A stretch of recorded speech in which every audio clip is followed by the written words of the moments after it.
आपल्याकडे काही पारंपरिक सण असतात. नवरात्रासारख्या सणामध्ये घागर फुंकणे, देवी अंगात येणे. देवी अंगात येणे तर कॉमन आहे आपल्याकडे. हे सगळे कल्चर बाउंड सिंड्रोमचे वेगवेगळे प्रकार आहे. भानामती हा शब्द सगळीकडे आहे. मन भानावर नसणे आणि मती गुंग होणे. 99% बाधित रुग्ण स्त्री होती आणि याचं कारण उघड आहे. दारिद्र्य, अज्ञान, अंधश्रद्धा, पारंपरिक समजुती आणि सगळ्यात महत्त्वाचं म्हणजे मनावरचा ताण व्यक्त करायला सेफ सुरक्षित जागा नसणे. काय ते अंगात आल्यासारखे जे वागलं जातं, जमिनीवर लोळणं असेल पासून हे जाणीवपूर्वक केलं जातं की त्यांचा स्वतःवरही त्या पद्धतीचा ताबा राहत नाही. अंधश्रद्धा माणसाला मोडीत काढणे ही चुकीची गोष्ट आहे. टोंग करते, ढोंग करते असं म्हणणं अत्यंत चुकीचं आहे. नव्हे, क्रूरतेचं सुद्धा लक्षण आहे. तिच्या लक्षणांना सहानुभूतींनीच पाहिलं पाहिजे आणि तिच्या लक्षणांना आजाराची प्रतिष्ठा दिली पाहिजे. पाणी सरसे ऊपर बह रहा है आणि ते शरीरावर परिणाम करते आहे. त्यांना औषधोपचाराशिवाय पर्याय नाही. हाच एक खरं तर आजार आहे की त्याच्या आत दडलेला खूप मोठा मानसिक आजाराचं ते खरं तर लक्षण. अंडरलाईंग आजार वेगळे असतात. मी अनेक भानामतीच्या पेशंटचे डिप्रेशनचा उपचार केला की त्यांची भानामती कमी होते. सगळ्यात महत्त्वाची गोष्ट म्हणजे जिथे उपलब्धता नाही, अपरिहार्य आहे, ते लोक मांत्रिकाकडे जातात. हे आणि यातनं बऱ्या होण्याचं प्रमाण किती असतं? बिलकुल बरे होऊ शकतात.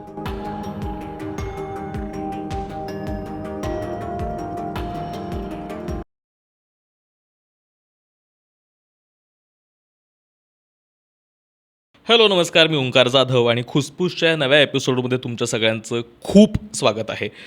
खुसपूसमध्ये आपण सगळेच असे विषय चर्चेला आणतो ज्याबद्दल आपण तसं उघडपणे बोलत नाही, कचरून बोलतो, खुसफुसत राहतो. तर असाच एक अत्यंत महत्त्वाचा विषय जे आपण बऱ्याच वेगवेगळ्या कॉन्टेक्स्टमध्ये ही उदाहरणं पाहिली असतील, म्हणजे अगदी आपल्या घरात नसतील पण आजूबाजूची उदाहरणं आणि आपल्याला माहिती आहेत. म्हणजे आपण वेगवेगळ्या ठिकाणात ही उदाहरणं पाहिलेली आहेत. आपण अर्थात भानामतीबद्दल बोलतो आहे. तर नेमकं काय आहे भानामती, का होते, हा खरं तर मनोविकार आहे का? म्हणजे आपण बऱ्याचदा ज्यांच्या अंगात येतं, जे असे वागतात लोक, त्यांच्याकडे पाहण्याचा एक वेगळा दृष्टिकोन असतो. बऱ्याचदा आपण त्यांना वेड्यात काढतो. तर नेमकं काय भावनेनं सुद्धा या सगळ्या गोष्टीकडे पाहिलं पाहिजे याच्यावर आपण चर्चा करणार आहोत. आणि अर्थात आपल्यासोबत आहेत डॉक्टर नंदू मुलमुले सर. अत्यंत सिनियर सायकॅट्रिस्ट आहेत, स्वतः लेखकही आहेत आणि गेली अनेक वर्ष भानामतीचे जे पेशंट्स आहेत त्यांच्यासोबत ते अत्यंत जवळून काम करतात. तर सर वेलकम. आणि मी जर हे घातलेले कपडे तुम्हाला आवडत असतील तर प्लीज चेक करा, खाली कॉटन कॉटेजची लिंक दिलेली आहे. ते आपले फॅशन पार्टनर आहेत. अत्यंत सुंदर कॉटनचे कम्फर्टेबल कपडे त्यांच्या वेबसाईट्सवर आहेत, तर प्लीज जाऊन चेक करा. सुरुवात जर इथपासून करू शकलो की नेमकं काय आहे भानामती, म्हणजे त्याची एकतर काय काय रूपं बघायला मिळतात त्याच्याबद्दल येऊयात पुढे. पण नेमकं भानामती ज्यावेळेस आपण म्हणतो त्यावेळेस कशाबद्दल बोलतो आहोत आपण? भानामती मानसशास्त्रीय परिभाषेत एक कल्चर बाउंड सिंड्रोम किंवा संस्कृती बंधित मनोविकार आहे. अच्छा. मनोविकारशास्त्रामध्ये ज्या रोगांच्या कॅटेगरायझेशन करण्यात येतात, क्लासिफिकेशन करण्यात येतं, त्या विविध विभागामध्ये एक कॅटेगरी आहे कल्चर बाउंड सिंड्रोम्स. म्हणजे असा लक्षण समूह जो सांस्कृतिक मान्यतेशी निगडीत आहे. म्हणून तो विशिष्ट संस्कृतीत वेगवेगळ्या प्रकारचे असे अनेक जगभरच्या संस्कृतींमध्ये ज्या विविध संस्कृती आहेत त्याच्यामध्ये असे विकार आढळतात जिथे कल्चरचा, सांस्कृतिक परंपरांचा, सांस्कृतिक मान्यतेचा प्रभाव मानसिक लक्षणांवर पडतो. शेवटी माणसाचं मन तर सगळ्या जगभर सारखंच आहे. मग तो अलास्कामध्ये राहत असो की अकोल्यामध्ये राहत असो, नांदेड ते न्यूयॉर्क, पण माणूस आपली व्यथा कशा शब्दामध्ये आणि कशा ॲक्शनमध्ये, आपल्या कृतीमध्ये व्यक्त करतो, तो कुठला कृती समूह किंवा कुठला शब्दसमूह वापरतो याच्यामध्ये फरक आढळतो. कारण माणूस हा इकोसिस्टीममधला एक घटक आहे. त्याच्या भोवतालच्या परिस्थिती त्याच्यावर परिणाम होत असतो. म्हणून स्किझोफ्रेनिया हा एकच आजार आहे, पण त्याची लक्षणं आफ्रिकन माणसाला झालेल्या स्किझोफ्रेनियात वेगळी आढळतात, अमेरिकेतल्या माणसाला वेगळी आढळतात, अजून वेगवेगळ्या ठिकाणी. म्हणून मानसिक विकार सगळ्या आजारांमध्ये, शारीरिक, मानसिक, सगळ्या पॅथीमध्ये सायकेट्री अशी पॅथी आहे की ज्याच्यामध्ये माणसाची शब्दसंपदा, त्याच्या भोवतालचं वातावरण आणि त्याच्या सांस्कृतिक मान्यतेचा, त्याचे विश्वास अंधविश्वास जे काही असतील ते या सगळ्यांचा प्रभाव लक्षण समूहावर पडतो. तुम्हाला अमिबियासिस झाला तर आफ्रिकेतल्या माणसाला हो का अमेरिकेतल्या का जपानमधल्या, अमिबियासिस म्हणजे आमांशाचं सारखेच लक्षण आहेत सगळीकडे.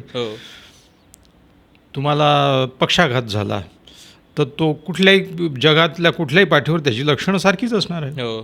कॅन्सर झाला सारखीच लक्षणं असणार, हृदयविकार सारखीच लक्षणं. मानसिक आजारांचं तसं नाही आहे, कारण मानसिक आजार मन व्यक्त करत असतं आणि मनावर प्रभाव या सगळ्या घटकांचा पडतो. तर भानामती हा कल्चर बाउंड सिंड्रोम म्हणजे संस्कृती बंधित विकार आहे. साध्या सोप्या भाषेत सांगायचं तर मन भानावर नसणे आणि मती गुंग होणे इति भानामती आहे. बापरे. ही भानामती काय काय स्वरूपात, म्हणजे आता जर आपण महाराष्ट्राचा विचार केला, म्हणजे जर भानामतीचं आणि हे जर मानसिक आजार म्हणून आपण डिस्कस करणार असू तर त्याची जशी वेगवेगळी लक्षणं दिसू शकतात आणि वेगवेगळ्या पद्धतीनं हे परावर्तित होताना दिसू शकतं, तसं महाराष्ट्रात प्रामुख्यानं काय काय गोष्टींमध्ये हे दिसतं आपल्याला. म्हणजे आपल्याला यावरनं हे ओळखता येईल की ह्याला भानामती म्हणायचं. म्हणजे आता आपण अंगात देव येणं, वारं येणं, असं वेगवेगळं काय काय त्याला शब्द आहेत. बऱ्याचदा ते धार्मिक गोष्टींसोबत जोडलेले असतात, पण काही वेळेस धार्मिकही नसतात. म्हणजे काही विचित्र वागणं असेल तर नेमकं काय काय पद्धतीनं ते दिसतं ज्याला आपण भानामती म्हणू शकतो. परंपरांचा धर्माशी संबंध असेल, पण तसा संबंध सरळ संबंध नाही आहे. परंपरा हा समजुतींचा समूह आहे आणि तो सगळ्या लोकांमध्ये आढळतो, सगळ्या प्रकारच्या. मग त्याच्यावर ग्रामीण आणि शहरीन असे इतरही घटक प्रभाव करतात. दर 25 कोसावरती भाषा बदलते असं म्हणतात. म्हणजे आपण जसं नागपुरी भाषा वेगळी, पुणेरी भाषा वेगळी, सोलापुरी हेल वेगळा, कोल्हापुरी ठसकेबाज भाषा वेगळी, नांदेडची भाषा वेगळी, मराठवाड्यातली भाषा वेगळी. तसंच मानसिक लक्षणांचा आहे, या संस्कृतीबंधित मनोविकारांचा आहे. भानामती हा शब्द सर्वसाधारण भारतभर वापरला जातो. असं म्हणतात की या शब्दाची उत्पत्ती म्हणा किंवा व्युत्पत्ती म्हणा की बंगालमध्ये एक राणी होती एका राजघराण्यामध्ये, जी अशा प्रकारचा जादूटोणा किंवा हेत करायचं, तिचं नाव भानुमती होतं. ती तसं करायची म्हणून भानामती हा शब्द आला असं काही लोक मानतात. तर काही लोक इतर काही व्युत्पत्त्या शोधतात त्याच्यात, परंतु भानामती हा शब्द सगळीकडे आहे. काही इतरही शब्द आहेत, जादूटोणा आहे, कर्नाटकमध्ये वेगळ्या भाषेत तो वापरला जातो आणि उत्तर भारतीय लोकांमध्ये वेगळा, आसाम आणि जे पूर्वोत्तर राज्य आहेत त्याच्यामध्ये कल्चर बाउंड सिंड्रोम्स म्हणजे संस्कृतीबंधित विकार आहे. त्यांना कोरो वगैरे असे वेगवेगळे नावं आहेत, त्या स्थानिक भाषांमधले नाव आहे. जसे भाषा बदलते तशी पारंपरिक समजुती बदलतात आणि त्या लक्षण समूहाचं प्रगटीकरण बदलतं. तर भानामती हा एक सर्वसाधारण सर्वसमावेशक शब्द आहे की ज्या शब्दामागे अनेक अंधश्रद्धा, अनेक अंधविश्वास आणि अनेक पारंपरिक समजुती यांचा वापर करून जेव्हा मानसिक विकार व्यक्त होतात त्यावेळी वापरला जाणारा तो एक टिपिकल शब्द आहे. त्याचं स्वरूप मात्र प्रत्येक ठिकाणी बदलतं. एक उदाहरण देतो की मराठवाड्यामध्ये मी ज्या भानामतीवर काम केलं त्याला भुंकणारी भानामती म्हणतात. अच्छा. आता भुंकणारी भानामती हा शब्द टिपिकल मराठवाड्यातला शब्द आहे, सेंट्रल मराठवाडा. म्हणजे मी अकोल्यावरनं विदर्भातून नांदेडला म्हणजे मराठवाड्यात यायला निघालो तेव्हा वाशिम हे सीमेवरचं गाव आहे, तिथून मग हिंगोली ही मराठवाड्यात येते.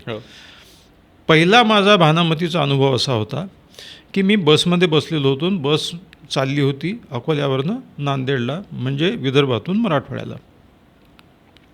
वाशिम ओलांडल्याच्या नंतर हिंगोली जिल्हा, जेव्हा आता जिल्हा झाला तेव्हा तालुका होता, एक छोटं गाव लागतं पदमनोरी.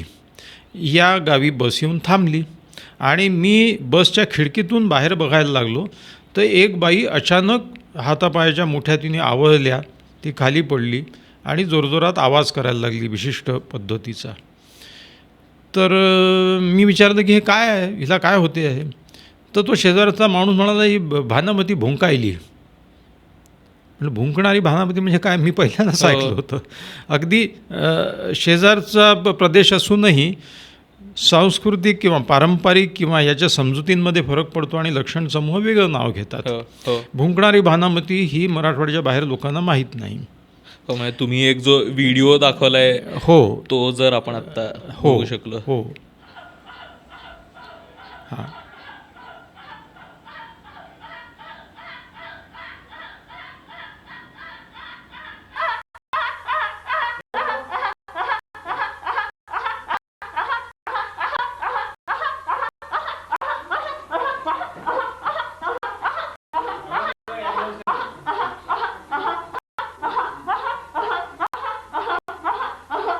म्हणजे हे अटॅक आल्यानंतर तो जो आवाज, अटॅक आल्याच्या नंतर ती स्त्री जी आहे ती एक रिदमिक विशिष्ट लयीमध्ये एक आवाज काढते आहे. हा आवाज मी असं मानतो की हा हुंदक्यांच्या जवळचा आवाज आहे. आणि मग त्याच्यानंतर त्याची मानसशास्त्रीय कारणं आपण पाहू, त्यावेळी आपल्या लक्षात येईल की जेव्हा स्त्रीला रडण्याचं सुद्धा स्वातंत्र्य नसतं त्यावेळी अशा स्वरूपाची लक्षणं निर्माण होतात की ज्या लक्षणांचा त्याच्याशी जवळचा संबंध आहे. बापरे. पण या रिदमिक आवाज जो निघतो त्याला भुंकणारी भानामती असं नाव आहे. आणि the barking bhanamati in central Marathwada region of India हा पेपर मी प्रेझेंट केला व्हँकुव्हरला आंतरराष्ट्रीय सामाजिक मानसशास्त्राच्या परिषदेमध्ये कॅनडामध्ये. तर त्यावेळी त्यांना हे फार कुतूहल वाटलं आणि जेव्हा मी ही क्लिप दाखवली तेव्हा ते चकित झाले की असं काही स्वरूप संस्कृतीबंधित मनोविकारांचं असू शकतं. आता गंमत बघा की जी पारंपरिक पुस्तकं आम्ही वाचतो, आमचं टेक्स्टबुक आहे टेक्स्टबुक ऑफ सायकियाट्री, याच्यामध्ये कल्चर बाउंड सिंड्रोमचा एक विभाग आहे. या विभागामध्ये जे कल्चर बाउंड सिंड्रोम सांगण्यात आलेले आहेत ते मलेशियामध्ये, इंडोनेशियामध्ये, काही आदिम समाजामध्ये होणाऱ्या काही आहेत, काही सेंट्रल अमेरिकेमध्ये म्हणजे लॅटिन अमेरिका ज्याला आपण म्हणतो त्याच्यामध्ये अर्जेंटिना, ब्राझील या भागात होणारे काही लक्षण समूह आहेत. त्यांना व्हिटगो, लॅटा अशा प्रकारचे काही काही नावं आहेत, त्याला ते लोकल नावं आहेत. अचानक माणूस व्हायलंट होतो, अचानक माणूस खूप खायला लागतो, अचानक माणूस समजायला लागतो की मी एक मोठा दैत्य झालेलो आहे, माझं शरीर वाढत चाललेलं आहे. एस्किमोजमध्ये एक संस्कृतीबंधित मनोविकार आढळतो, पिब्लोक्टो नाव आहे त्याचं. ह्या सगळ्या नावाचे जे आता क्वचितच बघायला मिळतात, जे एकेकाळी कधीतरी कुणातरी युरोपियन म्हणा, अमेरिकन म्हणा अभ्यासकांनी बघितले असतील आणि त्याचे वर्णन लिहिले ते टेक्स्टबुकमध्ये आले आणि त्याचा अभ्यास आम्ही करतो जे अस्तित्वातही नाही आहे, तर अत्यंत तुरळक माणसांना झाले किंवा ते झाले की नाही झाले याच्याबद्दल शास्त्रीय माहिती फारशी नाही आहे.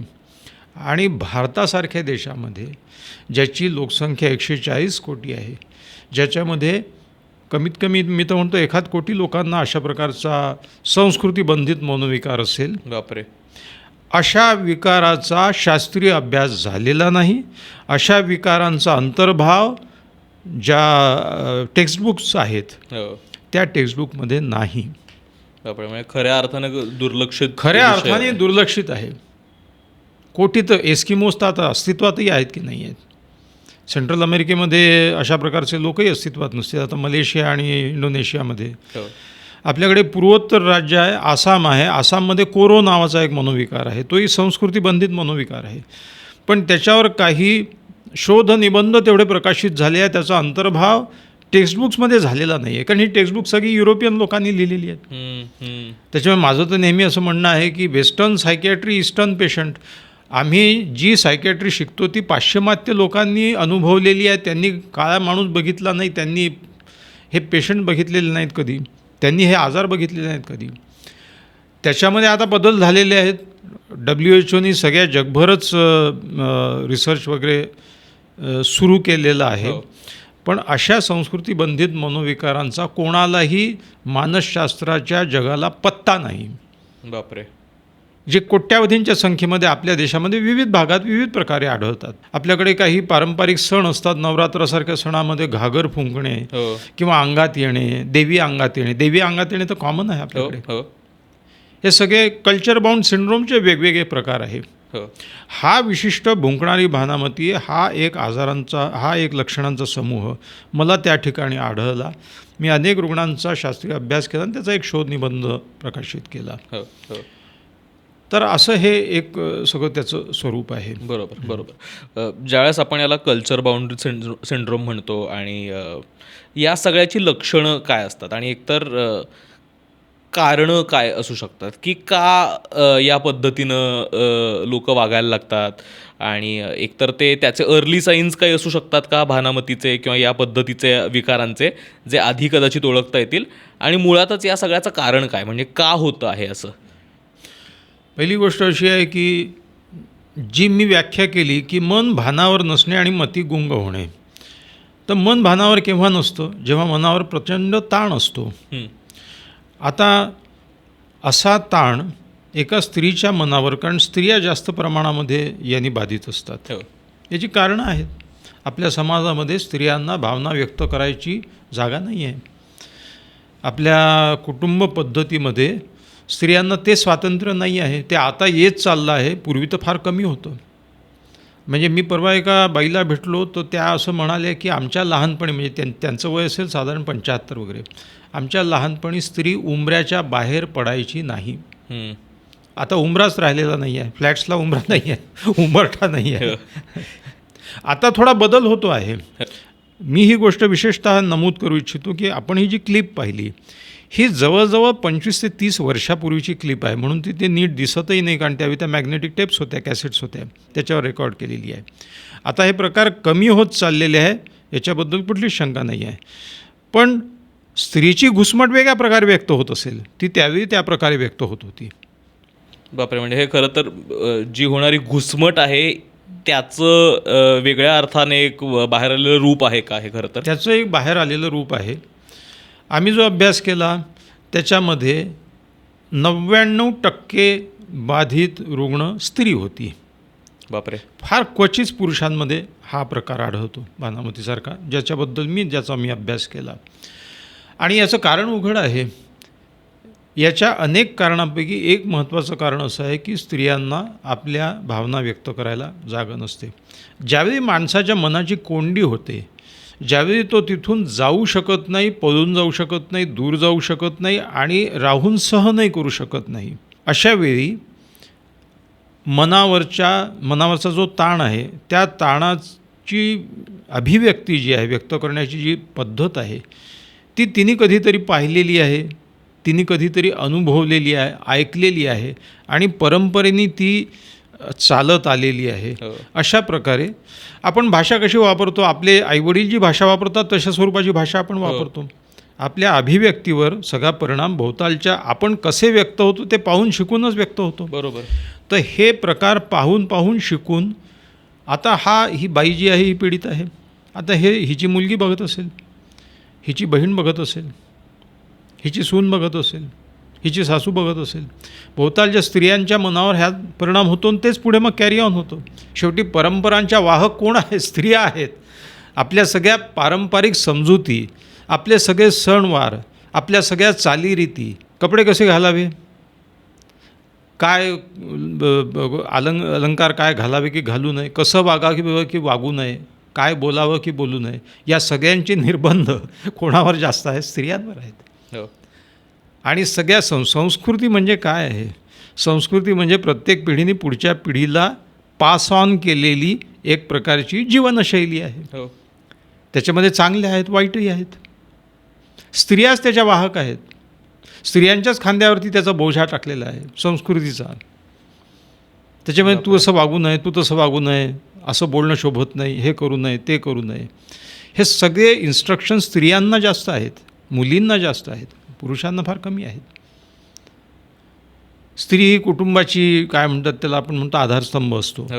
मग त्या आधारस्तंभावरती इतका भार आहे, तो चांगल्या गोष्टींचा असेल, पारंपरिक समजुतीचा असेल, तो काही सगळ्या परंपरेशी निगडीत असेल, त्याचप्रमाणे याही गोष्टीचा असतो. आणि ही गोष्ट अभिव्यक्त करायला मग ती मी शेवटी राग येतो मला, मी कोणाचा तरी बघूनच शिव्या शिकतो, वाईट बोलणं शिकतो वगैरे. हो. तसं अभिव्यक्तीची ही पद्धतही स्त्रिया शिकतात भोवताली पाहून. बापरे. अशा प्रकारे एखाद्या पाश्चात्य देशातल्या स्त्रीच्या मनावर ताण निर्माण झाला तर ती असा तो व्यक्त नाही करत, ती वेगळ्या पद्धतीने व्यक्त करते. त्यांच्याकडे काही वेगळे प्रकार असतील, जे सोशली एक्सेप्टेड नॉर्म्स आहेत त्या पद्धतीनं करते, जे सोशली ॲक्सेप्टेड नॉर्म आहेत त्या पद्धतीने. आणि हा प्रकार का बरं होतो याचे फार सूक्ष्म कारणाच्या तळाशी जर गेलं, आर्थिक कुचंबणा, दारिद्र्य, अज्ञान, अंधश्रद्धा, पारंपरिक समजुती आणि सगळ्यात महत्त्वाचं म्हणजे मनावरचा ताण व्यक्त करायला सेफ, सुरक्षित जागा नसणे, मनावरील ताण व्यक्त करायला कोणी सोबती नसणे. एक फार मजेदार उदाहरण देतो मी. 1200 भानामतीचे पेशंट दुरुस्त केले. बापरे. माझं पुस्तकच आहे भानामतीचा भूल भुलैया नावाचं. हे 20-25 वर्षापूर्वी मी प्रकाशित केलं. मी 12 लेख त्यावेळी लोकल वृत्तपत्रांमध्ये लिहिले. भानामतीच्या वेगवेगळ्या स्वरूप कसे असतात, भानामती म्हणजे नेमकं काय, त्याचं मागचं वैज्ञानिक सत्य काय. मी जवळजवळ खेडोपाडी हिंडलो आणि हजारो पेशंट पाहिले. आम्ही शिबिर भरवायचो, भानामती उपचार शिबिर या नावाने शिबिर भरवायचो. या शिबिरामध्ये लोक यायचे, या बायका यायच्या पीडित, आणि खूप पेशंट्स पाहिले. तर या दरम्यान एक गमतीचा अनुभव आला, तो सांगतो. छोटं गाव, आणि गावामध्ये त्या गावात आलेल्या सगळ्या ज्या सुना आहेत, आता शेवटी कसं आहे की घरचं पाणी भरणं, स्वयंपाक पाणी करणं वगैरे हे छोट्या गावामध्ये सुनांच्या अंगावरचा भार आहे. तर त्या सुना सगळ्या एका ठिकाणी नदीवरती पाणी भरायला जमायच्या आणि भरून आणायच्या. गावात सुधारणा झाली आणि काय जे गावाचे पुढारी असतील किंवा कर्ते लोक असतील त्यांनी गावामध्ये नळ आणायचं जाहीर केलं आणि नळ सिस्टीम सुरू झाली, नळ योजना आली. ते ऐकल्यावर एक म्हातारी असं म्हणाली की आता गावात भानामती सुरू होणार. तर मी म्हटलं का बरं? तर ती बाई, म्हणजे विजडम पहा कसं असते, की ती बाई म्हणाली की डॉक्टरसाहेब साधी गोष्ट आहे, ह्या सगळ्या सुना ज्या निरनिराळ्या गावातून आलेल्या आहेत त्या नदीवर जायच्या आणि नदीवर धुणे, पाणी भरणे आणि गप्पा व्हायच्या त्यांच्या. त्या दरम्यान 1 ते 1.5-2 तास तिथे एकमेकांशी सुखदुःख वाटण्याचा कार्यक्रम व्हायचा. तुझी सासू काय बोलली, हिचा नवरा कसा वागतो, तो दारू पितो, हा असा आहे, तो तसा आहे, जे काय असेल ते, चांगले असतील वाईट असतील सगळ्या. आता ते ठिकाण त्यांना बंद झालं, घरामध्ये न आला. आता ते जाणारं कुठे आणि व्यक्त होणार कुठे? बापरे. म्हणजे एक सोशल सिस्टीम आहे की ज्या सिस्टीममध्ये त्यांना एकमेकांशी संवाद करायची सोय होती. कष्ट असतील, नदीला जाऊन पाणी भरणे, आणणे, नेणे, तिथे जाऊन धुणे, याच्यामध्ये कष्ट होते. त्यांचे कष्ट कमी केले, चांगली गोष्ट झाली. पण मग आता मनाची घुसमट, कारण तो संवादाची ती जागा राहिली नाही. बापरे. मला त्या बाईचं, म्हातारीचं विजडम ऐकून मला इतका मी थरारून गेलो की खरं आहे हे.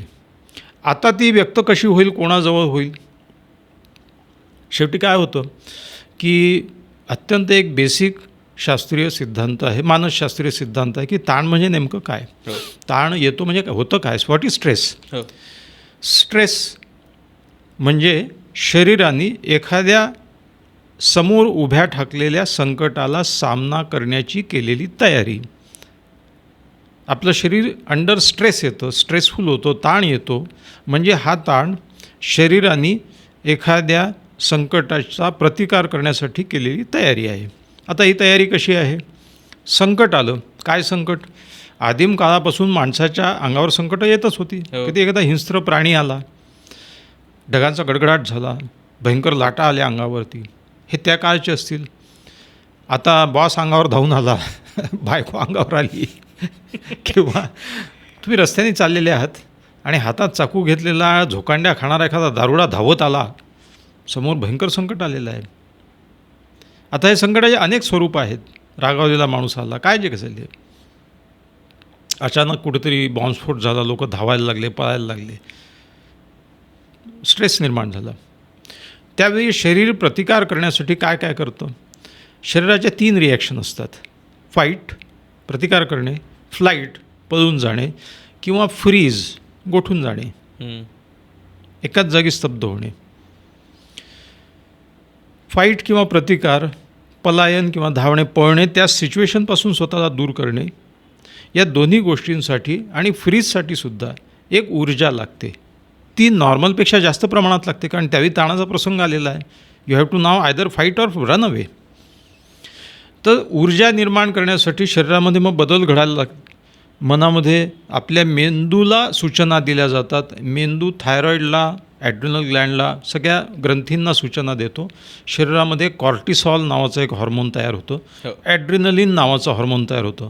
ॲड्रिनलिनचं काम काय आहे? हृदयाचं पंप वेगाने पंपिंग सुरू करणं, धडधड वाढते, रक्तप्रवाह वाढावा, पायाच्या पोटऱ्यांमध्ये, मांड्यांमध्ये पळण्यासाठी रक्तप्रवाह, फ्रीज होण्याचा उभं राहण्यासाठी काय जे असेल ते रक्तप्रवाह वाढावा, ऊर्जा पाहिजे, प्रतिकार करायचा किंवा पळायचं, दोन्ही गोष्टीसाठी नॉर्मलपेक्षा जास्त ऊर्जा पाहिजे. शरीरामध्ये ग्लुकोज, रक्तामध्ये ग्लुकोज सोडल्या जातो, साखर वाढते. आता ब्लड प्रेशर वाढतं, कारण प्रेशरनी लागेल ना ब्लड. तर हा बदल काही मिनिटे किंवा काही, फार तर एक काही सेकंद किंवा काही मिनिटं किंवा सिच्युएशन आली, माणसाने प्रतिकार केला किंवा पलायन केले किंवा जे काय असेल ते, आणि सिच्युएशन ओसरली. तुम्ही प्रतिकार करून माणसाला त्या पळवून लावलं संकटाला, किंवा तुम्ही तिथून पळून गेले आणि सेफ जागी जाऊन थांबले. ही निसर्गाची योजना आहे काही वेळासाठी.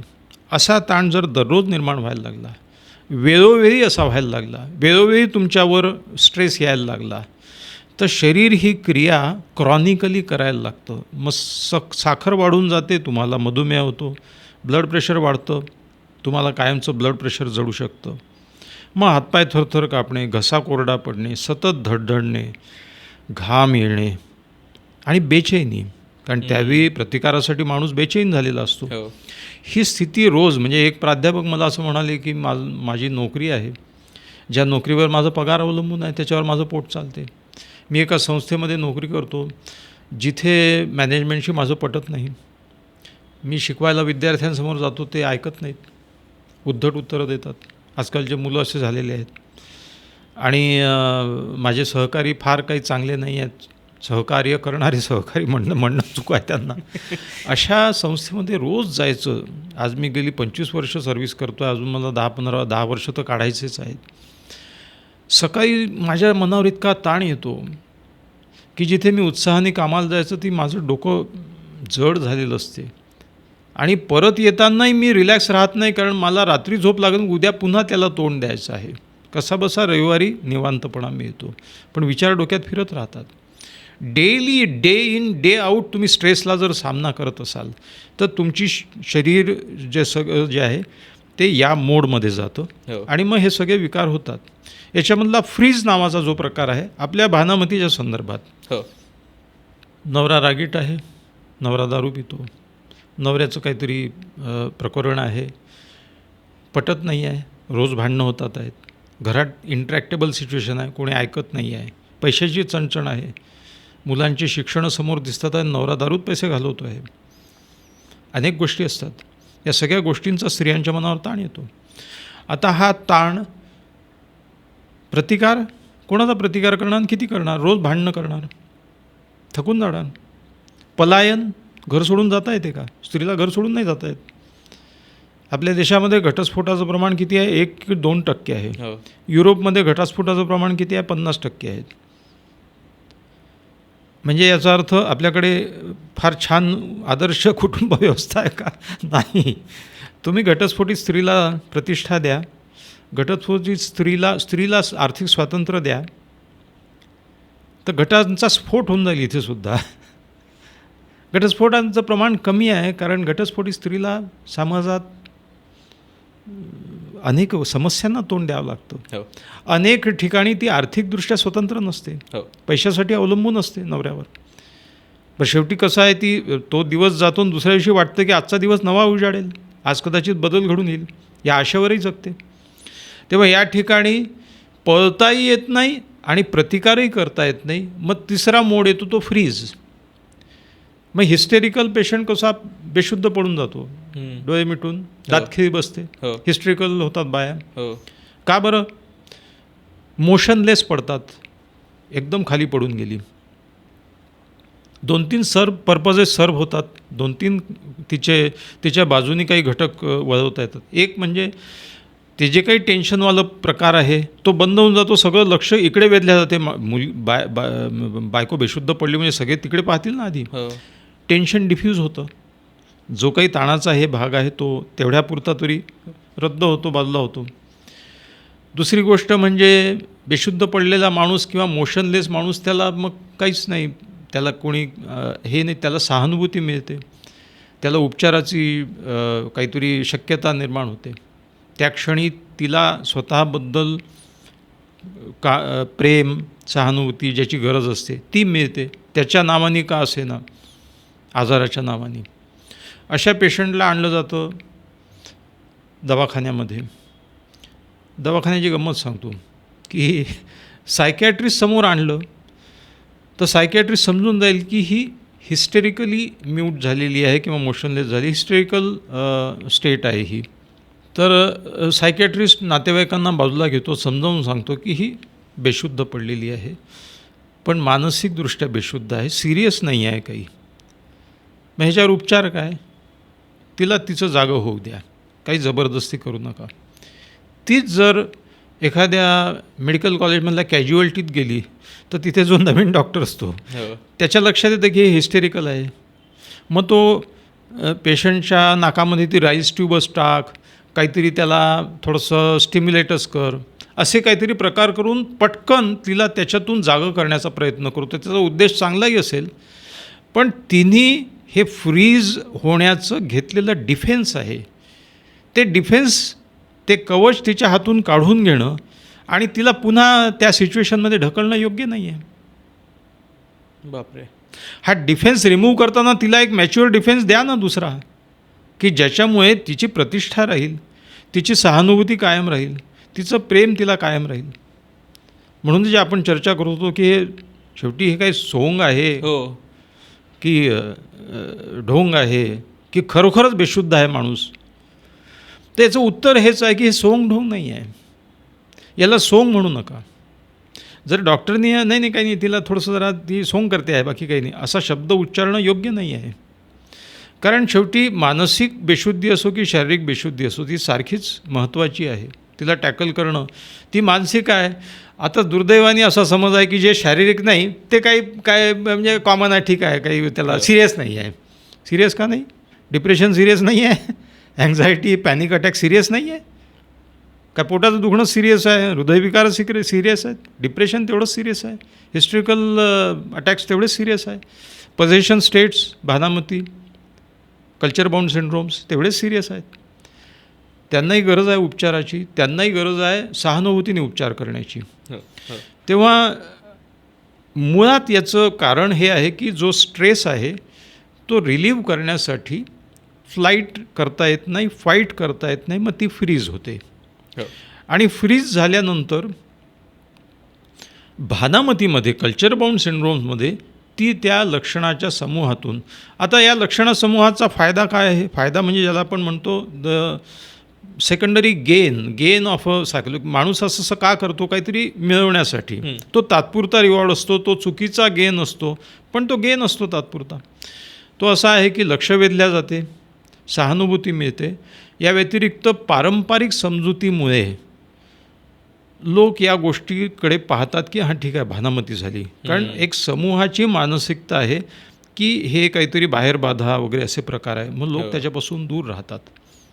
मग आता कसं आहे की छोट्या गावांमध्ये जिथे वैद्यकीय सेवा उपलब्ध नाही, मानसतज्ञ तर दूरची गोष्ट, तिथे मग परंपरेनुसार यांना बाबा बुवा वगैरे यांच्याकडे घेऊन जाण्यात येतं. प्रत्येक गावामध्ये एक असा जादूटोणा करणारा किंवा जादू किंवा भानामती उतरवणारा माणूस असतो.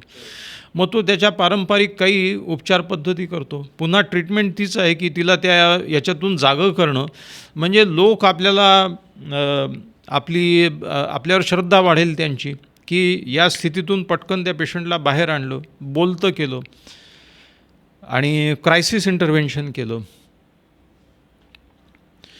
तर एक फोटोग्राफ आहे जो आपण त्याच्यामध्ये पाहू.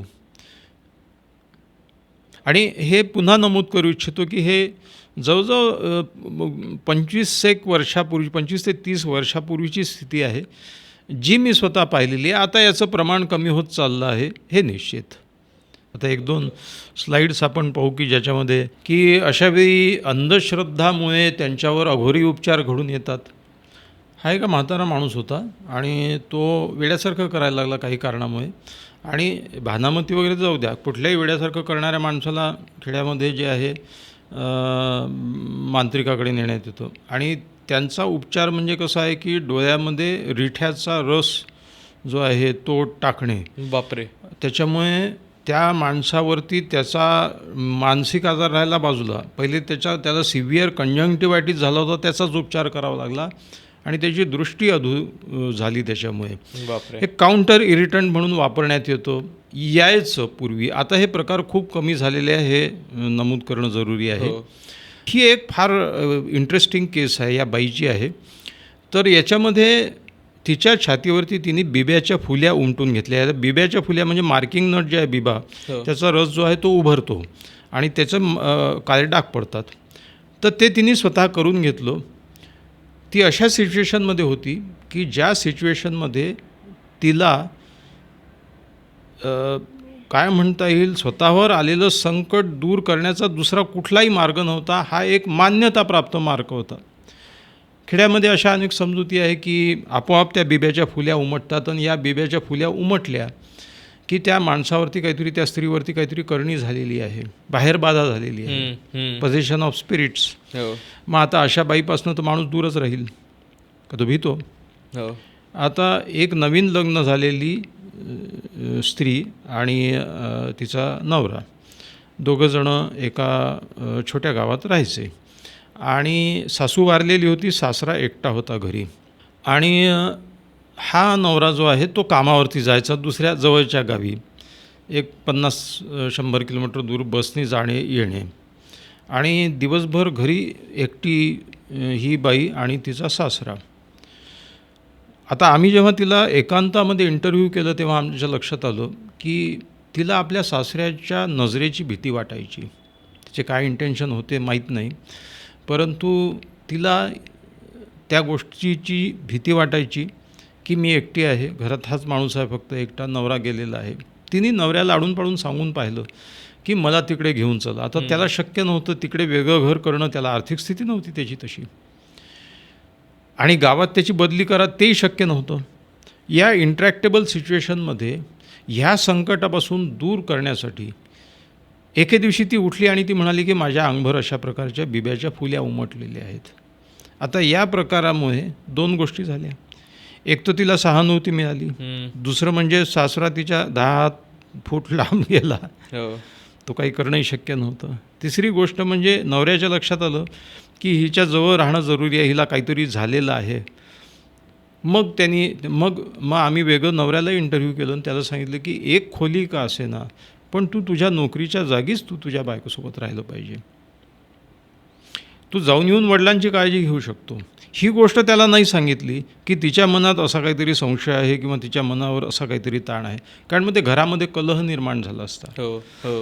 परंतु या सिच्युएशनमध्ये निसटण्यासाठी एक कल्चरली ॲक्सेप्टेड गोष्ट तिने करून घेतली. आता आपोआप अंगावर बिब्याच्या फुल्या उमटतील का? नाही उमटणार. मग ते कोण उमटवेल? तीच व्यक्ती. पण ते नातेवाईकांना कळू देता कामा नये. ते तिचं असं एक गुपित आहे की जे मानसशास्त्रज्ञ स्वतः फक्त ती आणि ते दोघंच जणं जाणतात. त्याची वाच्यता इतरांजवळ केली तर तिचा तो डिफेन्स काढून घेतल्यासारखा होईल. बापरे. आणि डिफेन्स काढून जर घेतला तर ती डिप्रेशनमध्ये जाईल. तुमचं काम काय आहे? एक इमॅच्युअर डिफेन्स मॅच्युअर डिफेन्सने रिप्लेस करायचा. बऱ्याचदा असं होतं की सोशल सिच्युएशनमध्ये बदल घडवून आणायचा. त्यामुळे मानसशास्त्रज्ञ हा, सायकियाट्रिस्ट हा एक टीम वर्क करत असतो. त्याला सोशल वर्करची गरज असते, त्याला क्लिनिकल सायकोलॉजिस्टची गरज असते, त्याला फिजिओथेरपिस्टची गरज असतं. या सगळ्या गोष्टी एकत्रित समुपदेशकाची, काउन्सिलरची गरज असते. कारण कुटुंबियांना समजावून सांगणं, सिच्युएशनमध्ये बदल घडवून आणणं, ह्या सगळ्या गोष्टी करूनच तिचा उपचार होतो. तिच्या हातून ते शस्त्र काढून घेणं जे तिने स्वरक्षणार्थ वापरलेलं आहे हे चुकीचं आहे, दुष्टपणाचं आहे. It is a cruelty. बापरे. So you have to give her a mature defence. You have to change her social dynamics. असा हा मल्टीप्रॉंग्ड अटॅक आहे. म्हणजे खरं तर हा त्या व्यक्तीचा अटेन्शन, ती प्रतिष्ठा किंवा कुठल्या तरी एखाद्या त्यापेक्षा जास्त महत्त्वाच्या गोष्टीकडे लक्ष वेधण्यासाठी केलेला हा प्रयत्न आहे का? म्हणजे आणि मला हेही समजून घ्यायला आवडेल की हे जाणीवपूर्वक केलं जातं की ते होतं, घडतं, की त्यांचा स्वतःवरही त्या पद्धतीचा ताबा राहत नाही. म्हणजे ज्यावेळेस या पद्धतीची कृती केली जाते, ज्यावेळेस काय ते अंगात आल्यासारखे जे वागलं जातं, भूत येतात अंगात पासून, फ्रीज होणं असेल, जमिनीवर लोळणं असेल पासून वेगवेगळे प्रकार किंवा ते फुल्या काढणं असेल, हे जागतेपणी केलं जातं त्यांच्याकडनं की त्यांचा खरंच या गोष्टीवरती कंट्रोल नसतो? याचं उत्तर हे आहे, म्हटलं तर जाणतेपणाने, म्हटलं तर अजाणतेपणाने. अनेक गोष्टी अजाणतेपणीच होतात, सुप्त मनाद्वारेच होतात, कारण ती मनाची एक रिफ्लेक्स रिॲक्शन आहे. तुम्ही असे बसलेले आहात आणि एकदम एक कुत्रा आला तर तुम्ही विचार करून पाय बाजूला घेत नाही, तुम्ही रिफ्लेक्सली घेता. ते आपण अजाणतेपणाने पटकन उडी मारतो बाजूला. जसं शरीर अजाणतेपणाने काही क्रिया शिकून घेतं जीव बचावण्यासाठी, तशा याही क्रिया अजाणतेपणीच होतात. एका ट्रान्स स्टेटमध्ये जाऊन ती हे सगळं करते. ट्रान्स स्टेट याचा अर्थ असा की विचारी मन सस्पेंड होतं, सुप्त मन आपल्या शरीर क्रियांचा ताबा घेतं आणि ते या गोष्टी घडवून आणतं. आता हे लोकांच्या लक्षात येणं कठीण आहे. याचं कारण असं की सुप्त मनाची कार्यही आपल्या सुप्त मन आहे, अबोध मन असतं, ते घडवून आणतं, हे सुद्धा समजत नाही लोकांना. आपण आयुष्यभर स्वतःचंच मन ओळखत नाही, दुसऱ्याचं काय ओळखणार. आणि हे क्लिष्ट शास्त्र आहे थोडंसं, सामान्य माणसाला समजणं कठीण आहे. यात पुढे जाऊन मला एक असं विचारायचं आहे की याचं सगळ्याचं प्रमाण जे आहे ते काय डेमोग्राफिक्समध्ये जास्त दिसतं? म्हणजे शहरी भागामध्ये त्याचं प्रमाण जास्त आहे, म्हणजे अर्थात ग्रामीण भागामध्ये याचं प्रमाण जास्त असू शकेल, आणि जर आहे तर त्याची काय काय कारणं दिसू शकतात? म्हणजे मी खरं तर हे विचारणार होतो की स्त्रियांमध्ये पुरुषांमध्ये किती प्रमाण आहे, पण तुम्ही आत्ताच सांगितलं की 99% स्त्रियांमध्ये हे जास्त अधिक प्रमाण दिसतं. तसं शहरी ग्रामीण असं काही ऑब्झर्वेशन आहे का त्याचं? शहरी ग्रामीण फरक आहे. हे बघा, अंधश्रद्धांमध्ये बेसिकली फरक नाही आहे. इथून अमेरिकेपर्यंत माणसं जेवढी अंधश्रद्धा असायला हवीत ती कमी जास्त प्रमाणात असतात. माणसाचं मन सगळीकडे सारखंच आहे माणूस. त्याच्यामुळे जसं पुलंचं वाक्य आहे की धोब्याच्या धुलाईमुळे आणि शिंप्याच्या शिलाईमुळे माणसं शहरी वाटतात, पण बाकी माणसात फरक नाही आहे. आणि मग आम्ही त्या म्हातारीचं उदाहरण दिलं की तिचं जे रॉ विजडम आहे, जी सुज्ञता आहे, ती किती महत्त्वाची आहे, किती एखाद्या शहरी शिकलेल्या माणसालाही सुचणार नाही. तर मात्र अभिव्यक्तीत फरक आहे, जो शहरी ग्रामीण असा फरक आहे. ग्रामीण भागात हे जास्त आढळते, कारण सोपं आहे ना समजायला. शहरी स्त्रीला काही ठिकाणं आहे, शहरी स्त्री घराबाहेर पडते, शहरी स्त्री नोकरी करते, त्याच्यामुळे 4 ठिकाणी ती जाते, जगाचा सामना करते. तिला इतर असमानता, विषमता किंवा ह्या सगळ्या गोष्टी भोवताली दिसतात की ठीक आहे, मी एकटी नाही आहे. अनेकांच्या बाबतीत असं घडतं. ग्रामीण स्त्रीला घराच्या बाहेर पडणं, अशा प्रकारे काही कोणाशी गप्पा मारत बसणं किंवा या अनेक गोष्टी, मला तर एक म्हणजे ग्रामीण भागातल्या स्त्रिया आल्याच्यानंतर मी म्हटलं, आता माझं मन शहरी, वजन आपका बढ़ गया है, पैदल चलना चाहिए आप, सवेरे आता आपण मॉर्निंग वॉक म्हणतो त्याला. तर ती म्हणाली बाई की डॉक्टर साहब, अगर मैं देहात में ऐसा नहीं होता, अगर मैं पैदल चलने निकलूँ बाहर तो कुत्ते पीछे लगेंगे और लोग देखेंगे मेरे तरफ. मग मी तिला म्हटलं, घरातल्या घरात दोरीवरच्या उड्या मार. तर ती म्हणे, ते कसकाड्याचं घर आहे म्हणे, वरच्या मजल्यावर आम्ही राहतो, मी दोरीवरच्या उड्या मारल्या तर छत खाली येईल. माझ्या शहरी कल्पना तिच्या व्यायाम सांगायच्या. ग्रामीण भागामध्ये ते मार्ग नसतात. एंटरटेनमेंटचे मार्ग फार कमी असतात, व्यक्त होण्याचे मार्ग कमी असतात. त्याच्यामुळे तो स्वातंत्र्याचा संकोच असतो. आता आपण भानामती आणि या सगळ्या कल्चर बाउंड सिंड्रोम्सबद्दल ज्यावेळेस बोलतोय, हे खरं तर हेच वेगळे आजार आहेत की याच्यापेक्षा अंडरलाईन मोठ्या मानसिक आजारांचीही लक्षणं आहेत? म्हणजे वरकरवी दिसताना त्या व्यक्तीला अंगात येतं आहे, वारं येतं आहे, वॉटेवर ज्या काही लक्षणांपैकी भानामती ज्या पद्धतीनं दिसते ती दिसते आहे, हाच एक खरं तर आजार आहे की त्याच्या आत दडलेला खूप मोठा मानसिक आजाराचं ते खरं तर लक्षण आहे. म्हणजे त्याच्या अंडर काय डिप्रेशन लपलेलं आहे, त्याच्या अंडर इतर वेगळे मानसिक आजार लपलेले आहेत, असं काही पण असतं का? असंच असतं. याचं कारण मी म्हटलं की हा अभिव्यक्तीचा प्रकार आहे. त्या कशाची अभिव्यक्ती कशा करता? कारण अंडरलाईंग डिप्रेशन आहे, अंडरलाईंग अँझायटी आहे. आमच्या पाहणीमध्ये 80% लोकांना, स्त्रियांना डिप्रेशन होतं. काही टक्के स्त्रियांना अँझायटी होती. क्वचित स्किझोफ्रेनियासारखाही आजार होता, ज्याची अभिव्यक्ती याच पद्धतीने होत होती. जे हातापायाला मुठ्या आवळणे किंवा हे करणे, हे सगळं. आणि स्किझोफ्रेनिया विशेषतः पुरुषांमध्ये काही प्रमाणात जी होती ती स्किझोफ्रेनिया आणि या आजारांमुळे होती, पण बहुतांश डिप्रेशन, अंडरलाईंग कॉज वेगळाच असतो. आता तुम्ही बघा, मानसिक आजारांची समस्या ही आहे की त्या व्यक्त करण्यासाठी शब्दसंपदा पाहिजे, व्होकॅब्लरी पाहिजे. ज्या समूहामध्ये, समाजामध्ये ती पुरेशी नाही आहे अभिव्यक्ती, शब्दसंपदा नाही आहे, त्या समूहामध्ये अशा प्रकारचे लक्षणं जास्त दिसतात. म्हणून मी मग म्हटलं की आफ्रिकन लोकांमध्ये वेगळ्या प्रकारे स्किझोफ्रेनियाची लक्षणं दिसतात, अमेरिकन लोकांमध्ये वेगळे. तिथे जास्त शारीरिक क्रियाद्वारे मानसिक ताण व्यक्त होतो. जसे माणसं अज्ञानी असतात किंवा अशिक्षित असतात, त्यांच्यामध्ये शारीरिक क्रियांनी अभिव्यक्ती जास्त होते. जिथे माणसं अतिहुशार असतात, तिथे अमेरिकेतला स्किझोफ्रेनिक म्हणेल की कुठल्या तरी उपग्रह माझ्यावर सोडलेला आहे, तो माझ्या पाहणी करण्यासाठी माझ्या याच्यातून एक्सरे चाललेले आहेत वगैरे, त्याचे असे रॉकेट, सुपरसॉनिक आणि असे काही तो शब्द वापरत असेल किंवा त्या उपमा वापरत असेल. म्हणून मानसिक आजारांमध्ये, मानसिक आजार इन जनरल कल्चर बाउंड असतात, कारण ते कल्चरली निगडीत असतात. बरोबर. तुमची शब्दसंपदा, तुमची पारंपरिक समजूत, या सगळ्या आणि तुमचं भोवताल, याच्यातून माणूस आपल्या लक्षणांचा समूह व्यक्त करत असतो. बरोबर. अशा अर्थाने अंडरलाईंग आजार वेगळे असतात. म्हणजे मी अनेक भानामतीच्या पेशंटचे डिप्रेशनचा उपचार केला की त्यांची भानामती कमी होते. आता तुम्ही विचार करा, छोट्या गावामध्ये जिथे फार लोकांना माहीत नाही, मानसशास्त्राच्या आजारांची माहीत नाही, मानसिक आजारांची माहिती नाही, त्या ठिकाणी मला आज उदास वाटते आहे, मला निराश वाटते आहे, मला काम करावंसं वाटत नाही आहे, ही लक्षणं स्त्री व्यक्त करू शकेल का? काय झालं आहे? खायला आहे, प्यायला आहे, सगळं कशात झालं? डिप्रेशन हा शब्दही त्याला माहीत नसतो. तेच ते एखादी बाई जर म्हणाली की माझ्या पोटात भयंकर दुखते आहे, तर तिला लगेच तो डॉक्टरकडे घेऊन जातो. पण मला उदास वाटते आहे म्हटल्याने उदास व्हायला झालं काय? काय नाटकं चालली आहेत, काय नाटकं चाललेली आहेत? बरं, हे ग्रामीण शहरी भागातही हाच प्रकार आहे, म्हणून तसा बेसिकली फरक नाही आहे. बरोबर. मानसिक लक्षणांना प्रतिष्ठा नाही आहे. मानसिक लक्षणांची तीव्रता इन जनरल बाकीचे डॉक्टर ओळखत नाही, तर इतर जनरल माणसं काय ओळखतील?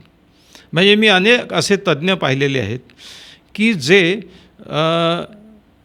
पोटाचं दुखणं आहे, काहीतरी अल्सरेटिव्ह कोलायटिस आहे, पेप्टिक अल्सर आहे, काही आहे, आणि पेशंट म्हणतो आहे की झोपही येत नाही डॉक्टर साहेब, उदासही वाटते आहे, जरा काही करावं वाटत नाही, अशा डिप्रेशन आहे, एक गोळी लिहून देतो. पण त्याचा नीट उपचार करणारे तज्ज्ञ आहेत ना बाहेर, त्यांना त्याची तीव्रता ठरवू द्या. एका गोळीने होणार आहे का? ते होणार आहे की नाही हे ठरवणारा मानसशास्त्रज्ञ आहे, सायकॅट्रिस्ट आहे, काउन्सिलरसुद्धा नाही. म्हणजे एका मोठ्या काउन्सिलरने मला विचारलं की नैराश्यग्रस्त स्त्रिया आमच्याकडे येतात, त्यांना औषधाची गरज आहे की नाही हे कसं ओळखायचं? तर मी म्हटलं, व्हेजिटेटिव्ह सिम्पटम, सोमॅटिक सिम्पटम जर असतील, झोप उडणे, वजन कमी होणे, भूक कमी होणे, शरीर प्रकृती ढासळणे, घाम येणे, थरथर कापणे, धडधड वाढणे, हे म्हणजे पाणी सरसे ऊपर बह रहा है आणि ते शरीरावर परिणाम करते आहे. त्यांना औषधोपचाराशिवाय पर्याय नाही. नुसत्या काउन्सिलिंगने ते ठीक होऊ शकणार नाही, कारण सिव्हिअरिटी जास्त आहे. तीव्रता, वारंवारिता आणि कालावधी, या 3 गोष्टीवर आपण आजार ठरवतो. फ्रिक्वन्सी किती आहे, रोज वाटते आहे का असं? तीव्रता किती आहे, खूपच सिव्हिअर वाटते आहे, कामावरच गेला नाही, 4 दिवस झाले. ड्युरेशन किती आहे, 4 महिने झाले असंच चालू आहे. हे सिरियसनेसचं लक्षण आहे. अनेक मानसिक आजारांच्या तळाशी मेंदूच्या रासायनिक क्रियांतली गडबड असते. रासायनिक पातळी कमी जास्त होणे हा एक महत्त्वाचा भाग असतो. औषधोपचाराशिवाय त्याला पर्याय नाही. बरं, तुम्ही काउन्सिलिंग करा, पण औषधोपचाराच्या साहाय्याने काउन्सिलिंग सोपं होईल. हो. हा एक महत्त्वाचा भाग आहे. आता आपण औषधोपचार आणि त्याच्यावरचे उपाय याबद्दलच बोलत होतो. तर भानामतीसारख्या गोष्टींमध्ये त्याच्यावरचा उपाय काय असतो? म्हणजे बऱ्याचदा ही लोक सायकॅट्रिस्ट, सायकोलॉजिस्ट यांच्याकडे तर जात नाही. त्यांचा सगळ्यात पहिल्यांदा उपाय असतो बऱ्याच लोकांचा, ते म्हणजे तांत्रिक मांत्रिकाकडे घेऊन जा, कुठल्या तरी बुवा बाबाकडे घेऊन जा, किंवा काहीतरी एखादं ठिकाण माहिती असतं तिथे असे सगळे पेशंट्स आणून सोडले जातात. तर अशा ठिकाणावर त्या पेशंट्सला घेऊन जा. आणि म्हणजे आता यूट्यूबवर पण इतके व्हिडिओज दिसतात त्याचे, एकदा सर्च केले की मग ते अशी भीती वाटायला लागते की असे अंगावर येणारे व्हिडिओज असतात. तर अशा ठिकाणी त्या लोकांना घेऊन दिलं जातं आणि एक वेगळ्याच पद्धतीची त्यांच्यावरती क्रिया केली जाते. तर एकतर उपचार म्हणून सुद्धा ज्यावेळेस या गोष्टींकडे तुम्ही बघता, म्हणजे तांत्रिक मांत्रिक बुवा बाबांकडे सुद्धा ज्यावेळेस जातात, त्यावेळेस ते काय मॉडेस ऑपरंडी वापरतात, म्हणजे काय उपचार पद्धती असते त्यांची, कारण त्यातनं बरे होणाऱ्यांचंही काही अंशी प्रमाण असतं त्यात.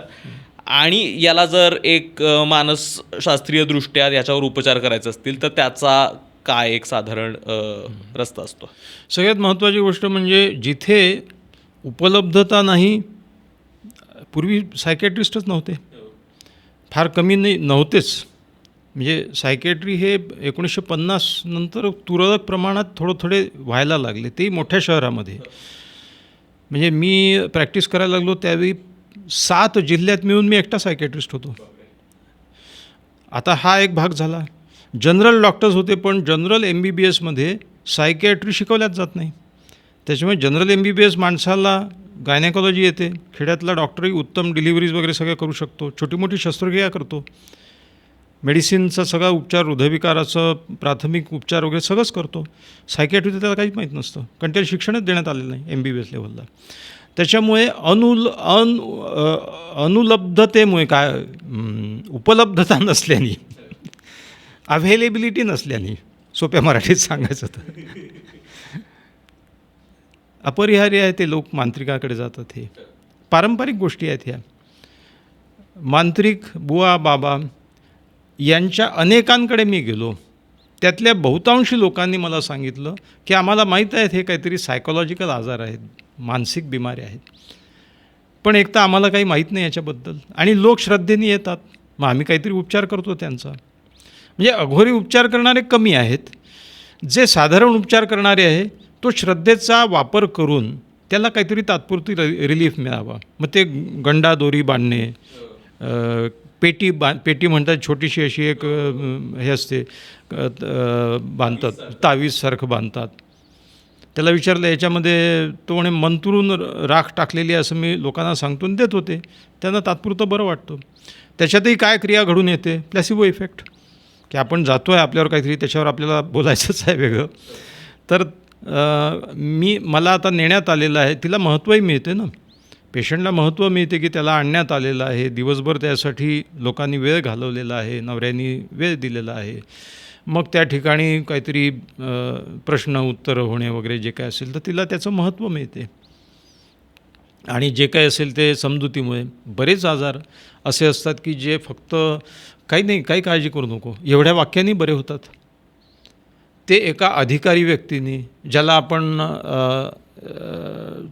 चांगला माणूस म्हणून पाहतो, दैवी माणूस म्हणून पाहतो, ज्याच्यावर परमेश्वराचा किंवा दैवी शक्तीचा वरदहस्त आहे, अशा माणसाकडे, त्या दृष्टीने ज्याच्याकडे पाहतो, त्या माणसाच्या 2 शब्दांनी माणूस, कम्युनिकेशनचं तत्त्व आहे, कम्युनिकेट कोण करतो आहे, if you are respecting that man, his 2 words can change your life. म्हणजे हाही एक भाग आहे. त्यांनी पाठीवर हात ठेवला तरी बरं वाटतं. अनेक असे लोक आहेत, हे जे मांत्रिक वगैरे हे जे यांच्याकडे मी गेलो, त्यांनी सांगितलं की आम्हाला माहीत आहे हे सगळं काय जे असेल ते मानसिक आहे, पण आम्हाला कळतही नाही त्याच्यातलं काही, आणि बरे होतात लोक. काही त्यातले 50% तसे बरे होतात. काही आजार लक्ष मिळालं, सहानुभूती मिळाली, प्रेम मिळाला, महत्त्व प्राप्त झालं, याच्यातूनही हळूहळू कमी होतं, त्यांचं बरं होतं. जो घरामध्ये ताण निर्माण झाला आहे त्याच्यावरनं चित्त विचलित होऊन त्याच्यात दुर्लक्ष होतं, हाही एक भाग असतो त्याच्यामध्ये. अनेक दर्ग्यांवरती मी गेलो, त्या दर्ग्यांवरही अनेक लोक जातात, हिंदू जातात, मुस्लिम जातात. तर तो दर्गा चालवणारा जो माणूस होता तोच म्हणाला मला की माझ्या मुलाला प्रॉब्लेम आहे, त्याला तुमच्याकडे पाठवायचं आहे. म्हटलं आप तो ये आप.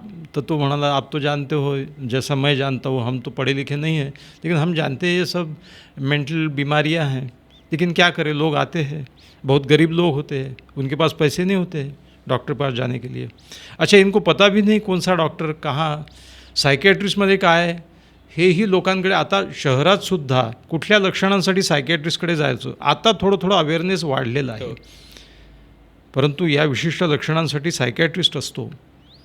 म्हणजे मी खुद्द पुण्यातच एक कार्यक्रम केला, त्यावेळी मी मनाची गुंती नावाचं जे पुस्तक लिहिलेलं होतं, तर तो माणूस एक आला माझ्याकडे, तो असं म्हणाला की तुमच्या व्याख्यानातून कळलं की माझी आत्या जी सारखी हात धुते आहे ते काहीतरी आजार आहे आणि त्याचा उपचार केला पाहिजे. हे 30 वर्षांनंतर मला कळालं आत्ता, कारण सर्वसामान्य लोकांना माहीत नसतं त्यातलं. बरोबर.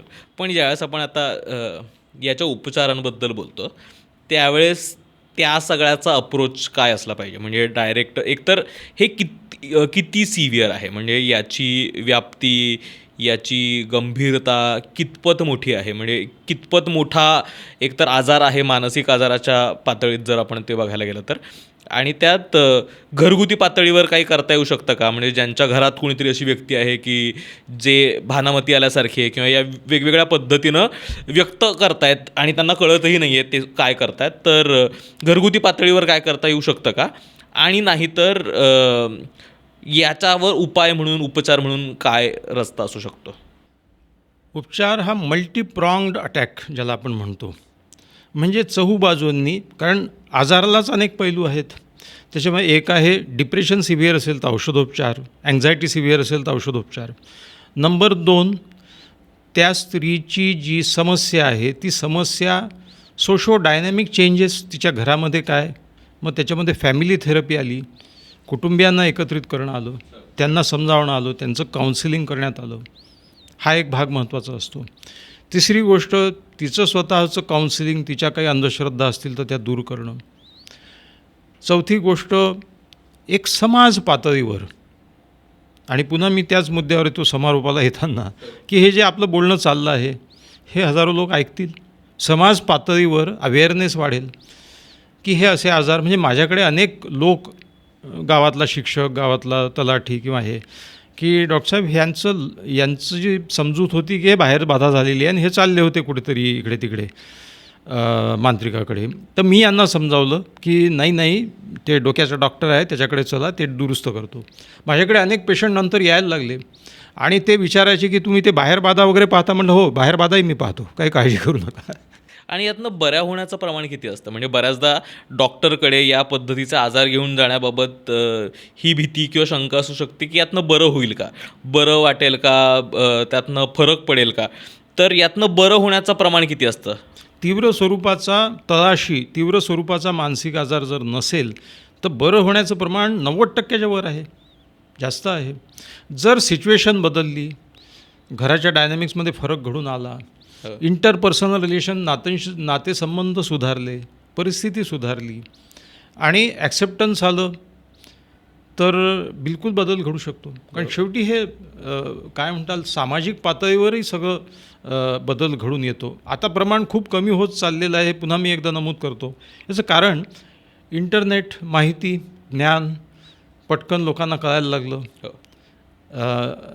बोलणं वाढलं. समजा आता मी जसं उदाहरण दिलं की पूर्वी व्यक्त व्हायला जागा कमी होत्या, आता फोन उचलला, लेकीशी बोलू शकते, आईशी बोलू शकते, माणूस मित्रांशी बोलू शकतो, असे अनेक. पुरुषांना समाजामध्ये आपल्या भावनांचा निचरा व्हायला अनेक ठिकाणं असतात, स्त्रियांना कमी असतात, फारच कमी असतात आपल्या कुटुंब व्यवस्थेत तरी. त्याच्यामुळे ह्या गोष्टींचाही बदल घडून आला. सर्वसाधारण ज्ञानाची पातळी, म्हणजे माहितीची पातळी वाढली, ज्ञानाची वाढली की नाही माहीत नाही, परंतु माहितीची पातळी वाढली आणि हे प्रमाण बरंच कमी झालेलं. त्याच्यामुळे हे बरे होऊ शकतात. बिलकुल बरे होऊ शकतात. मला आणखीन 2 प्रश्न आहेत छोटे.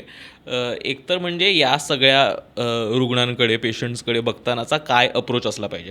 कारण पहिलं आता जे कोणी ज्यांना शिक्षित आहेत, ज्यांना कदाचित याबद्दल माहिती आहे, पहिला विचार डोक्यात येतो ते म्हणजे की नाही हे तर खोटंच आहे, ढोंग चालू आहे, सोंग चालू आहे आणि नाटकं चालली आहेत, इग्नोर करा, दुर्लक्ष करा, ते होऊन जाईल, त्यांच्याकडे दुर्लक्ष करा.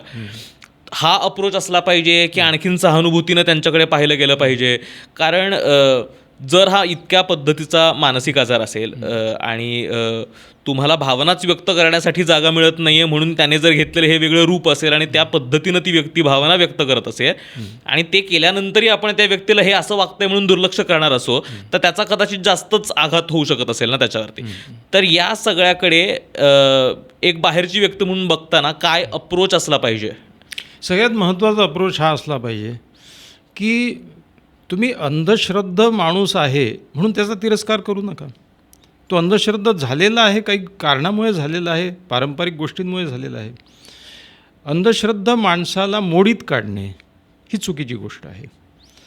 हिस्टेरिकल अटॅक आलेल्या स्त्रीला सोंग करते, ढोंग करते असं म्हणणं अत्यंत चुकीचं आहे, नव्हे क्रूरतेचं सुद्धा लक्षण आहे. तिच्या लक्षणांना सहानुभूतींनीच पाहिलं पाहिजे आणि तिच्या लक्षणांना आजाराची प्रतिष्ठा दिली पाहिजे. हे आजार आहेत, सोंग ढोंग नाही. माणूस मुद्दाम कोणी हौसेनी हे कामं करत नाही. अंधश्रद्ध माणसाची मानसिकता समजून घेतल्याशिवाय त्याच्यात परिवर्तन कसं घडून येईल? आता तुम्ही अंधश्रद्ध आहात, काय अर्थ नाही. तुम्हाला त्याला 2 शिव्या मोजून तो मग अधिक अंधश्रद्ध होईल की तुमचं ऐकेल की ऐकणार नाही? तुमचं ऐकायचं असेल तर पहिले त्याची मानसिकता. आणि याच्यामागे फार मोठं शास्त्र आहे. खूप सुशिक्षित माणसं मोठ्या बुवा बाबाच्या पाया जाऊन पडतात आणि तो चमत्कार करतो आणि खटकन घड्याळ काढून दाखवतो किंवा जे काय करायचं असेल ते करतो. का असं होतं? तो माणूस MSc PhD आहे, कोणी फिजिक्सचा प्रोफेसर आहे, कोणी मोठा शास्त्रज्ञ आहे, तरी का करतात? याच्यामागे एक शास्त्र आहे. ते शास्त्र असं आहे, त्याचा एक फार मोठा एपिसोड होईल वेगळा. ते आहे ट्रान्झॅक्शनल ॲनालिसिस. म्हणजे आपलं मन जे आहे त्याच्यामध्ये एक मालक आहे, एक बालक आहे आणि एक माणूस आहे, ज्याला आपण म्हणतो एक पालक आहे. पालक, मालक, बालक.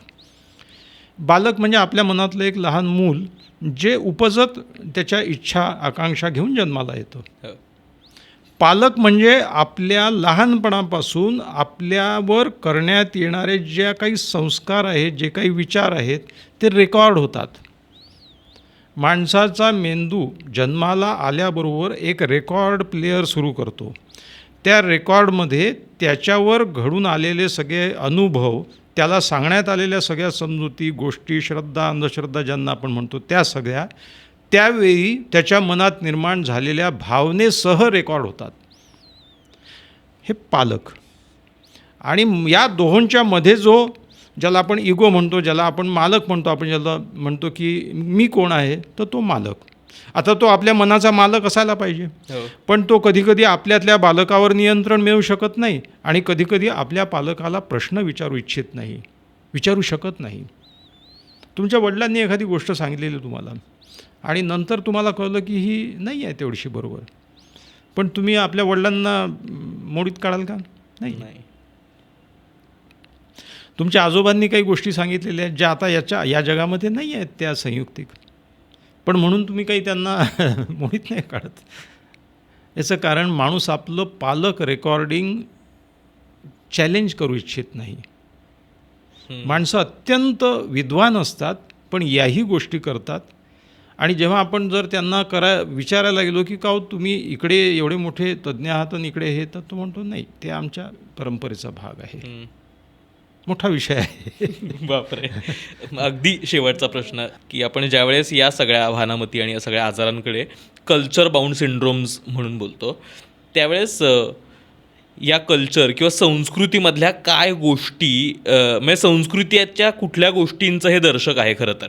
म्हणजे जर त्या संस्कृतीमध्ये पोषक नसलेल्या गोष्टींमुळे जर हे आजार घडत असतील तर या संस्कृतीत काय चुकतं आहे किंवा या कल्चरमध्ये काय गडबड होते आहे ज्यामुळे या पद्धतीचं आजारांचं परावर्तन दिसतंय आपल्याला?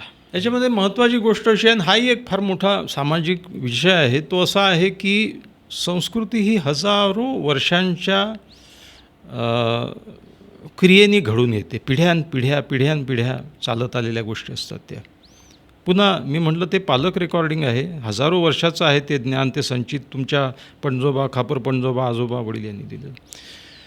ते माणूस जोवर चॅलेंज करत नाही, तर चॅलेंज करत नाही माणूस, त्याच्या काही धारणा असतात त्याच्यामागे. संस्कृती हा एक मोठा असा गाडा आहे जो समाजाने समाज वाहत नेतो पिढी दर पिढी. आणि समाज हा नेहमी यांना अचानक परिवर्तन समाजात कधी घडून येत नाही. समाजात परिवर्तन घडायला वेळ लागतो. व्यक्ती जेव्हा समूहाचा भाग होते तेव्हा सामूहिक एक समाजाचा एक परीघ त्याच्या भोवती, त्याचं आवरण त्याच्यावरती असतं. त्यांच्यात बदल घडवून आणणं हे शतकांचं काम आहे. कारण ती निर्माण व्हायलाही शतकं गेलेली आहेत ना, हजारो वर्ष गेलेली आहेत. तेव्हा हा जो बदल घडून, वाईट गोष्टी असतील, काही समाज परिवर्तनशील असतात, त्या समाजात निर्माण झालेल्या विचारवंत तत्त्वज्ञ यांच्यामुळे. ज्या समाजात चांगले विचारवंत तत्त्वज्ञ निर्माण झाले, फ्रान्समध्ये क्रांती कोणामुळे घडून आणली? व्हॉल्टेअरमुळे. जर्मनीत कार्ल मार्क्समुळे, रशियामध्ये कार्ल मार्क्समुळे. असे काही लोक असतात जे समाजाला दिशा देतात, पण त्यांचे कार्य आत्ता सांगितलं आणि उद्या बदललं असं होत नाही. हळूहळू घडून येणारी गोष्ट आहे ही. आणि समाज म्हणून बदलू शकता तुम्ही, पण त्याला खूप वेळ लागतो. बरोबर. Thank you so much. तुम्ही हा अत्यंत क्लिष्ट आणि तितकाच महत्त्वाचा गंभीर विषय, ज्याबद्दल खरंच कुणालाही म्हणजे इतक्या डिटेलमध्ये बोलता येईल मला माहीत नाही, तर इतका मनमोकळेपणानं उलगडून सांगितलं, त्याबद्दल खूप खूप आभार. म्हणजे एकतर मीही स्वतः ती व्यक्ती होतो की हे काय सोंगच आहे, हे वेडसरपणाच करतायत, हे मुद्दाम करून आणतायत, तर त्यांच्याकडे का लक्ष द्यायचं आणि दुर्लक्ष करा, या भावनेतनं मीही स्वतः त्या लोकांकडे बघायचो. पण त्याचा एक वेगळा पर्स्पेक्टिव्ह मिळाला. म्हणजे खरं तर खूप स्वाभाविक आहे, ज्या व्यक्तीला तिचं कुठंच ऐकून घेतलं जात नाही, ज्या बाईकडे तुच्छतेनं पाहिलं जातं, घरातलं काम कर याच पद्धतीनं तिच्याकडे ट्रान्झॅक्शनल गोष्टींनी बघितलं जातं, आणि ज्यावेळेस तिला असं काहीतरी होतं, चक्कर येऊन पडते, अंगात येतं, त्यावेळेस तीच शिव्या घालणारी सासू तिच्या पायाशी लोळत असते आणि तुला हवं ते आणून देते. हाच अप्रोच असतो. तर त्याच्यामुळे काय अर्थी या सगळ्याकडे बघावा, याचा एक सुंदर पर्स्पेक्टिव्ह तुम्ही दिलात, तर त्यासाठी खूप खूप आभार तुमचे. तुम्हाला आजचा एपिसोड कसा वाटला नक्की कळवा. तुम्हाला असं ज्यांना वाटतंय की ज्यांच्यापर्यंत हा एपिसोड पोहोचला पाहिजे, अशा लोकांपर्यंत नक्की पोहोचवा. कदाचित त्यातनं त्यांना मदतच होईल. असेच खुसफुसचे वेगवेगळे विषय आपण घेत राहतो, ज्यामध्ये न बोलल्या जाणाऱ्या खुसफुसणाऱ्या विषयांवर आपण उघडपणे चर्चा करतो. कारण चर्चेतनंच कदाचित चांगले प्रश्न सापडू शकतात. उत्तर नाही सापडली तर योग्य प्रश्न सापडायला तरी आपल्याला मदत होईल, आणि याचसाठीचा आपला हा उपक्रम आहे. तर खूप खूप आभार तुमचे. आणि प्लीज अजूनही अमुक तमुकला सबस्क्राईब केलं नसेल तर सबस्क्राईब करायला विसरू नका. धन्यवाद.